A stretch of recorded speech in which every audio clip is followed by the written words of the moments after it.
Hello friends, எல்லாருக்கும் வணக்கம். இந்த வீடியோவில் ரொம்ப ஈஸியாக கொழுக்கட்டை எப்படி செய்யலான்னு பார்க்கலாம்.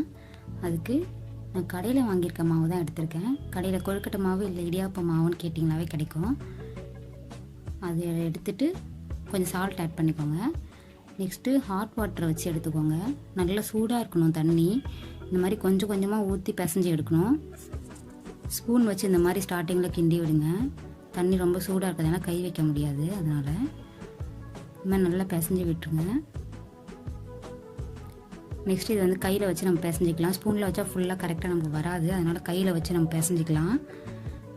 சூடாக இருக்கும், பார்த்து பிசையணும். இந்த மாதிரி ஃபுல்லாக நல்லா பிசைஞ்சு விட்டுக்கோங்க. நெக்ஸ்ட்டு ஒரு கிளாத் வச்சு இதை வந்து மூடி வச்சுருங்க.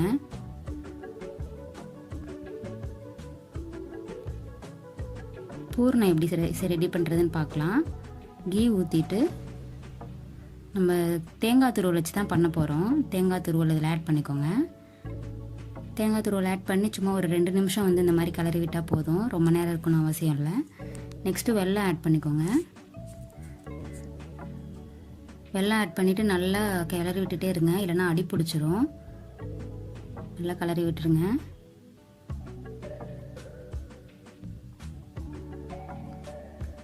நெக்ஸ்ட்டு வந்து ஏலக்காய் பொடி இல்லைனா இந்த மாதிரி ஒரு ஏலக்காய் துண்டு இந்த மாதிரி ஆட் பண்ணிக்கோங்க, கொஞ்சம் வாசனைக்காக. இந்த பதம் இருந்தால் போதும் நமக்கு கரெக்டாக.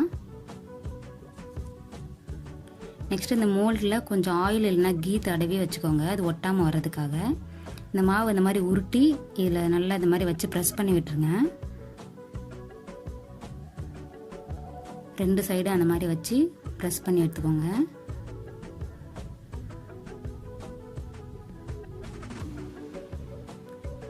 உள்ளே வந்து இந்த ஸ்டஃபிங் நம்ம வச்சிடலாம். இப்போது நம்ம ரெடி பண்ணி வச்சுருக்க பூர்ணம் வந்து 2 சைடும் கொஞ்சம் கொஞ்சம் வச்சுட்டு இது நல்லா இந்த மாதிரி நல்லா இப்படி அமுத்தி விட்டிங்கன்னா எக்ஸ்ட்ராஸ்லாம் வெளியே வந்துடும். அதை எடுத்துகிட்டு இதை பாருங்கள், சூப்பராக ரெடி ஆகிடுச்சு.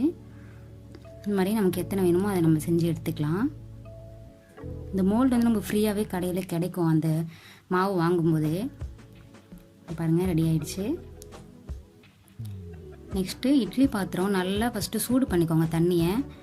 அது மேலே இந்த மாதிரி துணி போட்டு வைங்க.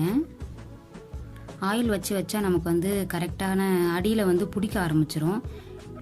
இது மாதிரி வச்சுட்டு ஒரு 10 to 12 மினிட்ஸ் லோ ஃப்ளேமில் வச்சு இந்த மாதிரி நல்லா வேக வச்சு எடுத்துக்கோங்க. பாருங்கள், சூப்பராக வெந்துருச்சு, எந்த வெடிப்பு எதுவுமே இல்லை.